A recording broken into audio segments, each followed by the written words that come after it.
My friends, what is stand-up? What is stand-up comedy? Let's break down this idea. Well, stand-up is an idea of an individual who goes up on stage. Usually it's one person. He has a microphone and he's entertaining an audience. Now, how can you entertain? Are we talking knock-knock jokes? Are we talking stories about personal life? Are we talking commenting on current events? Yes to it all. They can sometimes be really dark. They can, again, be about family stuff, about family trauma. You know, not surprising, a lot of these comedians oftentimes, I'm not gonna say are depressed, I don't know that, but a lot of them do have troubled upbringings. So when they go up there on stage, it really is a way of, it really is therapeutic for them to be able to articulate some of the things that they've been through. Now, you're gonna say, whoa, Daniel, slow your roll. What do you know about stand-up comedy? I'll give you my 2 cents on it. I've been watching stand-up comedy ever since I was about 13, 14 years old. The moment I fell in love with it was when I remember there was a time I was sick. I was sick and nothing could make my day. Until I watched Kevin Hart's Seriously Funny, that came out in 2007, I believe. I watched that on Netflix, and I remember I laughed. And I was so sick that nothing would make me laugh, but he did. What I mean to say is, my friends, comedy is such a healthy way to really just get your mind off of something, get it off of work, get it off of stress, whatever, to just really let go and let loose. I would highly recommend it if you're ever bored or if you're ever in need of a laugh. Type up stand-up comedy on Netflix. There's so many different styles of comedy too, whether you have a Dave Chappelle and his just subtle and cool charm, whether you have an exaggerating and vibrant Kevin Hart, whether you have a kind of cool and off-the-cuff Russell Peters. Like, they all have their own unique style when they bring it to stand-up comedy. Now, my friends, to give you a little bit of insight about me, I tried doing stand-up comedy once. You notice I said I tried. I didn't say I did, I tried. It was a really good attempt on my part. So just a little bit of backstory. This was 2018. This was my school's talent show. And I remember thinking, you know what? I've never been to a talent show before. This is my last year in high school. Let's go for broke, baby. Let's do this. And I put together a little bit of a, what do they call it? A bit. That's what comedians would call it. I put together a little bit of a bit based on a true story of, you know, myself, something that I'd gone through.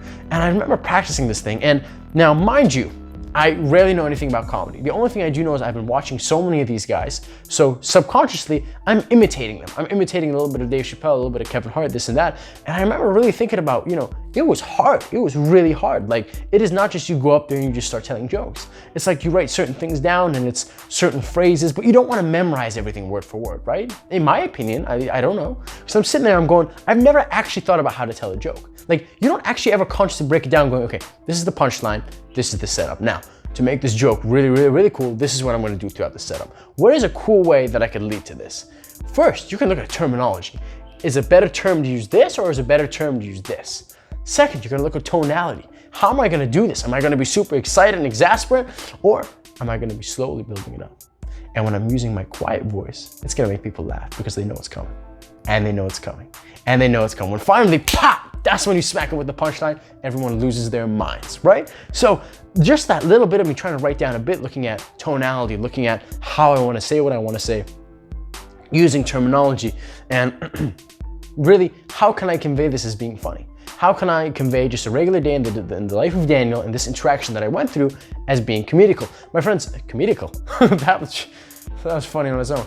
But what I really mean to say is that there really comes an art when you're talking about stand-up. I would highly recommend it. If you have any interest in stand-up whatsoever, go into stand-up. What I mean by that is, I should rephrase that. Try an open mic.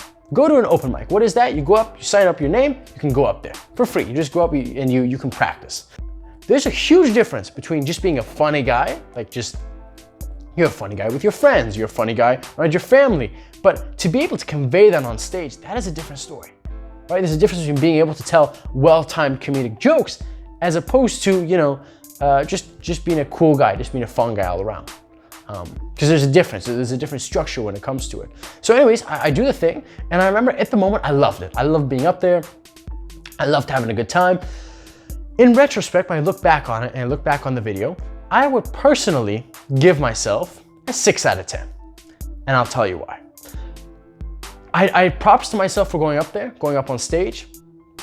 I think one of the hardest things about anything that puts you in front of people is not only are you trying to do well, but it's just, you know how much it would suck if you got booed? Like, I think it was Chris D'Elia who said, when you've bombed in front of 300 to 400 people, it's hard to get embarrassed. Like that's pretty bad. Like, if you bomb in front of that many people, right? Like that hurts, like that's tough. So after that happens, it's you know, like you've pretty much taken it, like pretty badly. It's gonna have to be a mountain for it to really embarrass you and to really drag you down. So anyways, I did it, and after just looking back, the one thing that kind of rubbed me the wrong way, which this is understandable, was I had seen so many comedians go up there and tell their jokes and do their thing that I was subconsciously portraying them through me. So if anyone has seen Kevin Hart, like watch a clip of Kevin Hart doing stand-up and then watch me when I tried to do stand-up, I was basically 99% mimicking him. And that's not cool, because there's a difference between, oh, he inspired me, you can see a hint, rather than I'm just like a flat out copycat. Because naturally, I didn't think of it, right? I'm thinking, oh, he does it this way, he brings up his tone of voice like this, he's super energetic, so if I do that, I'll be funny too.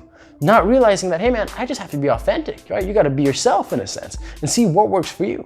Just because Kevin tells it that way doesn't mean I should tell it that way. So if there's one thing is, if you do watch it, you know, it might be more exaggerated. No, it definitely is, let's be honest. It's definitely more exaggerated. It's definitely not as much me as I would have liked it to be. And, but yeah, it was interesting. It was really, really, really interesting. I think stand-up comedy is an art. I would definitely recommend, if you have thoughts of being a comedian, man, put yourself out there. Go to an open mic. Now you're gonna ask, well, Daniel, have you ever gone to an open mic? I have not. If I do, you'll be the first ones to hear about it. But what is very likely is that, you know, even if you don't perform, just go to an open mic, like just watch, sit in the audience, just watch, see what you're up against. I think oftentimes just starting off at anything, we are more likely to compare yourselves to the people who have made it. So if you've been doing comedy for 2 weeks, please don't compare yourself to Dave Chappelle or Kevin Hart or whatever, all those other guys. Compare yourself to the other guy who also started and who's been doing it for 2 weeks, right? It should be a level playing field.